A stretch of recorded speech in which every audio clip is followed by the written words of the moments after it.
detection systems and safety layers in our middle schools. So on the call today, we have Chris Baldridge, who's our Director of Safety and Risk Management Services, and Danielle Nez, who's our Deputy Superintendent over Secondary Instruction. Um, we already have statements in writing, so we're just going to reserve this time for any kind of follow-up questions. I will do my best to moderate in order and also just kind of spreading around the room. So if everyone is good to go, then we shall begin with Rachel. Thanks, guys. I was hoping you could speak to why you think this is needed in middle schools at this moment, both from maybe a cultural perspective of just what you're seeing, and then also, Chris, if you have any data about actual weapons incident or seizures involving middle school students in the district. Yeah, thanks, Rachel. As you're well aware, we do follow data across the district. We collaborate closely with our partners at Salem Police, Marion County Sheriff's Office, Marion County Juvenile Department. And then we just, with our own internal teams, we have a good pulse about what's happening within our schools and what's happening within our community.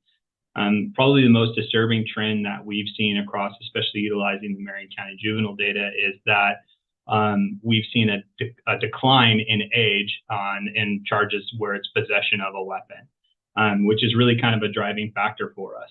So we don't want weapons in our schools.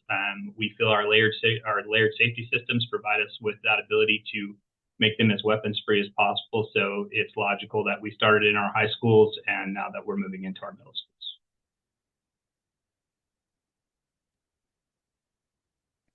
Okay, we'll go to Natalie. Hey, I know that you said that schools will be getting specific information as it's rolled out to the individual middle schools. I'm wondering if you can say what the earliest schools will be, but even if you can't, if you can explain kind of the process of which schools, like how you're deciding the rollout will go. Yeah, I'm not going to say which schools because it could change. What I will tell you is weapons detectors by themselves are really actually rather ineffective. So you have to support them in multiple layers.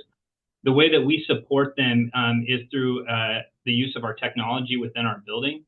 And so we actually have our teams going around and installing and implementing this technology within our building. So that drives our timelines in regards to where we can go. What I can tell you is we are estimating that we'll begin the deployment in late October, and we're hoping to wrap up by about April. So I believe it's 12 total sites that we'll be at. And so it's just a tremendous amount of work to make that deployment. And it's not just putting in the equipment. So we have to teach the schools how to operate all of the equipment effectively, all the way down into the relationship building and how we want to greet kids at the door and things like that. So there's a full-blown process that we can only bring basically 1 to 2 schools online in a week because we support them very heavily to make sure that we're following everything to fidelity.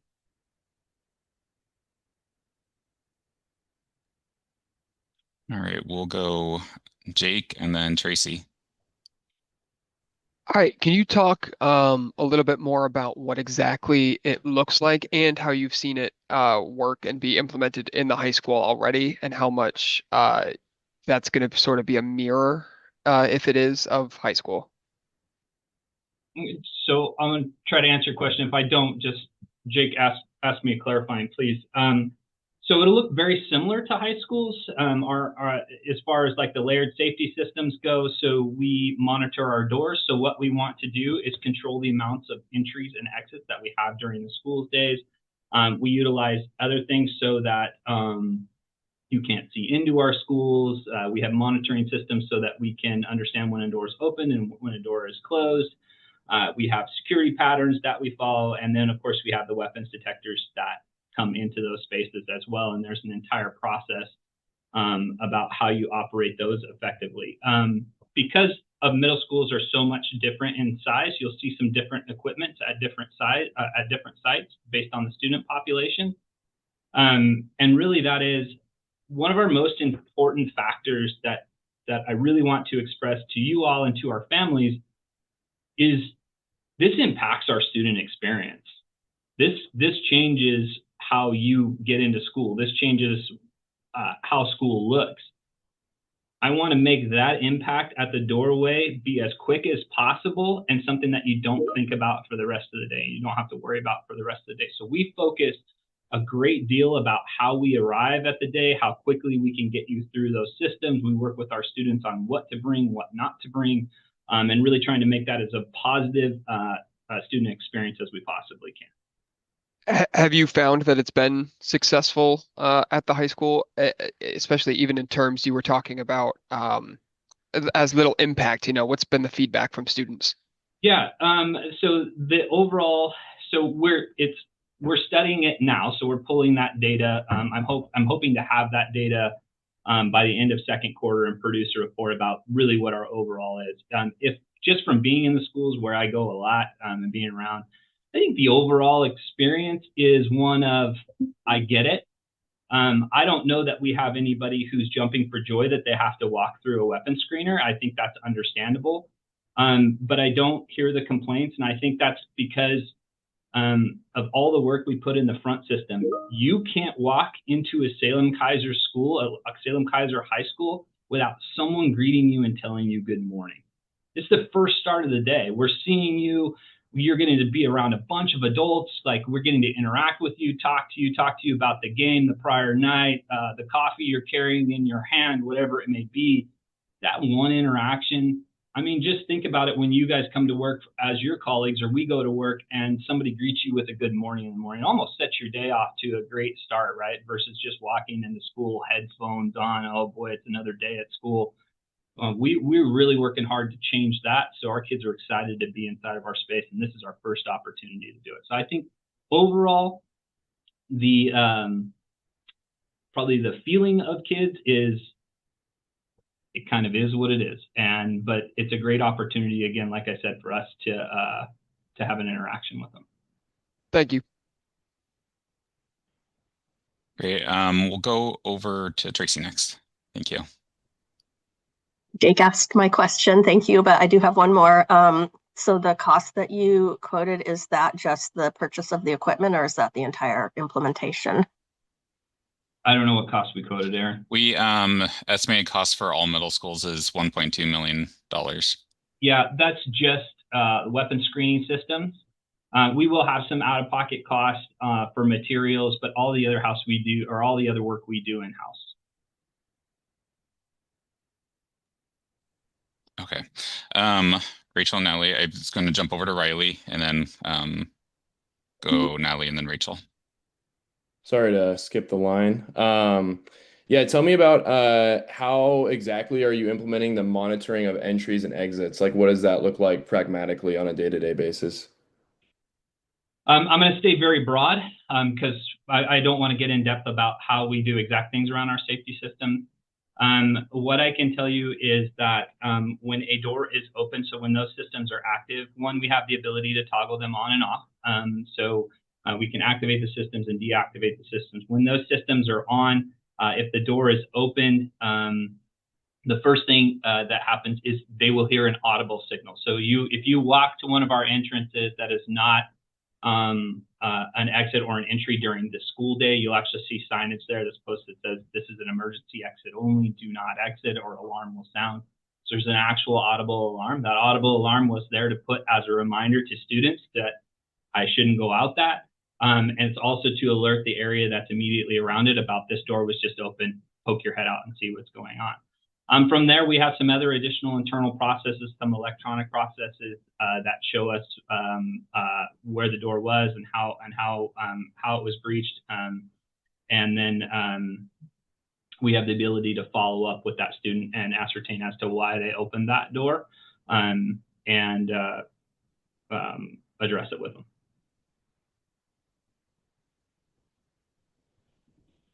Okay, thank you. I'm sorry, I forgot the order. So we'll go Natalie and then Rachel. No worries. Okay, I have two questions, one for Chris and one for Danielle. Chris, can you explain what the process is for other people, non-students coming into the buildings? I was recently in one and I don't believe I had to go through a metal detector when going through the front office check-in process. So I'm wondering if you can speak to that. And then should I go ahead and, Danielle, should I ask you my question? You two can decide how to answer it, or do you want to wait till Chris does his? Why don't we let Chris answer and then Okay, second question. perfect. Thank you both. Well, Natalie, you should have been screened. So our process for our schools is that if you are a visitor to our location and you're coming in with the student body while the student body is there, you're to be screened. So maybe you could email me and tell me where that occurred at, and I would be happy to follow up with that school as to. Okay. I will also, to make sure I'm not getting anyone in unnecessary trouble, I will say that it was right at the start of back to school coverage. So it's very possible that things were just a little wonky with the system. But I wanted to ask because I was like, I do not think I went through If you're one, a visitor at our school, you should be screened. And so that's why, we have secure vestibules at almost all of our sites, and probably 95 to 99% of our business can be done inside the secure vestibule where you don't have to do any type of screening. We can do it through our transaction window. But when you're coming in with us and we're coming in with our most cherished assets, being our students and our staff, we are going to screen you before you come in. Okay. Okay, thank you for that. Danielle, I'm wondering if you can kind of speak a little bit more broadly in terms of messages to the families, because I think Rachel kind of got at this a little bit with her question as well, but kind of the moment that this is happening, I feel like we've got some far extremes where we're seeing a lot of school shootings and there's a lot of increased concerns for safety. And on the other end, there's a lot of concerns for ICE deportations and increased policing, particularly racial discrimination. And there's been critiques of the weapons systems in Salem-Keizer for that reason. So I'm wondering kind of how you navigate the two and what message you would want families and students to hear about that. Thank you, Natalie. So first, I would say that we are in a complex moment, right, around conversations about safety in general. And as Chris said, when he says that our students are our most precious asset, and one of our core values is students at the center, we're constantly thinking about how do we improve the student experience so the students can be focused on learning. And that includes everything about safety. And what's really important for us is not only are we ensuring that our schools are secure, right? Chris talked about the entrances and exits. We're also making sure that our schools are safe and weapons aren't coming into the buildings. And then the most important piece is about the relationships that we're building with our students. When we think about the messages for families, what I would say is our first job is to keep your children safe and to give them a space where they can learn with the adults and students who they are in school with. And so with that, we take that very seriously. I actually am a middle school parent, and I am a parent who feels good about the fact that the weapons detectors are coming into middle schools because it gives me another layer, just like the other layers of safety that happen in the schools, another layer of knowing that the school district is taking care of my students, of the teachers in their building, so that they can focus on learning. And that's our job, and that's what we want to do.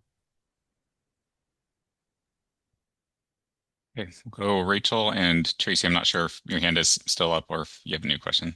We'll go Rachel first. Thank you. Yeah, Natalie kind of got what I was going to ask Danielle, but I just wanted to piggyback on the mom aspect. Can you remind me what schools that your son is at? My son attends Leslie Middle School. Leslie, okay. How is he feeling about this, and what are you telling him? So, one of the things is I get to sort of do test runs on things with my own child in my home, right? To say, what do you think about this? Or, these are the messages that are coming out in our parent square. And one of the things that he said to me, he said, oh, so it's like when we go to the airport, or sometimes when you go to a game or a concert, right? There are other places where the importance of ensuring the safety of everyone there by having some sort of metal detectors or weapons detectors, that is a part of our lives today. And so what he said is, he said, I play an instrument. I'm worried about what's going to happen with my instrument every day, but that he's glad to know that the school is doing something to keep them safe, and that he's more worried about being late to class. With Chris and his team work really hard with the schools on the procedures and protocols to make sure that kids get to class on time. Okay. And then I had a couple just kind of technical things I wanted to double check with Chris. Are these Evolve systems like you use in other schools? Yeah, Okay. And bag scanners too, like in high schools? at a couple of different sites. Yes, not at all sites. Okay. How are you deciding? Student population, Okay. Um, size of the school. okay, got it. Are you doing it at like Roberts Middle School as well?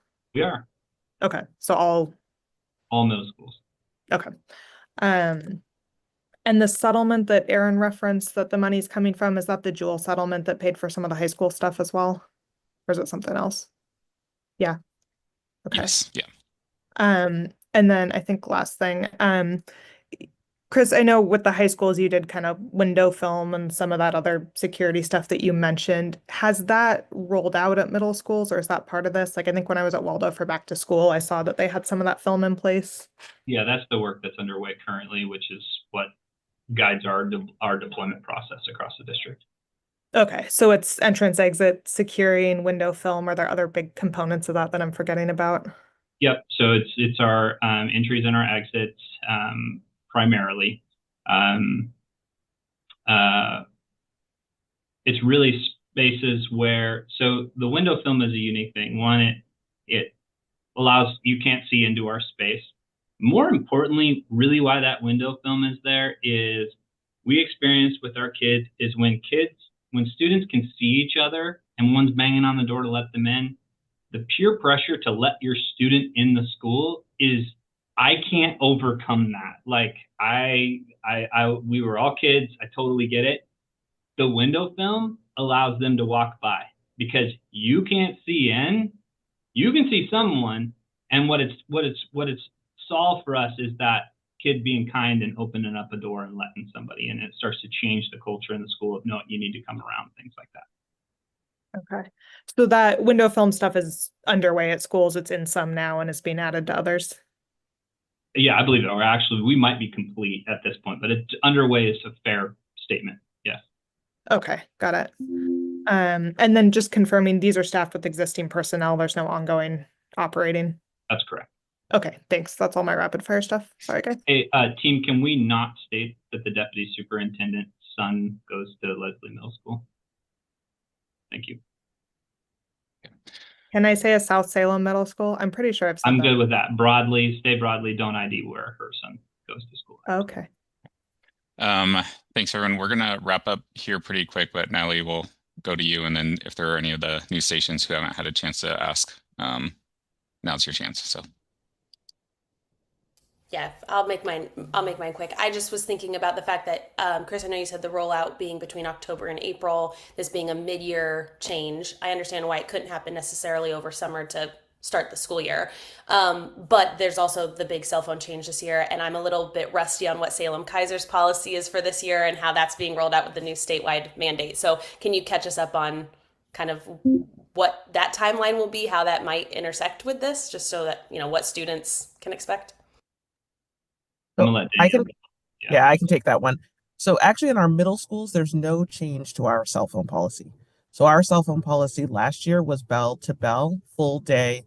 Phones are off and away in our middle schools. So our students are used to that. That's already running.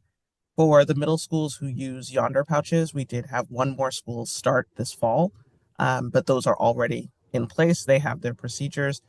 And those will then again layer in as the weapons detectors come in. And the schools, it's part of the reason for the rollout timeline is because each individual school has different procedures and staffing setups, and they work very closely with Chris and his team to determine how they're going to, whether it's check for cell phones and do the weapons detection and move students to the cafeteria based on what their procedures are in the morning. Perfect, thank you. Okay. Great. Well, thank you, everyone.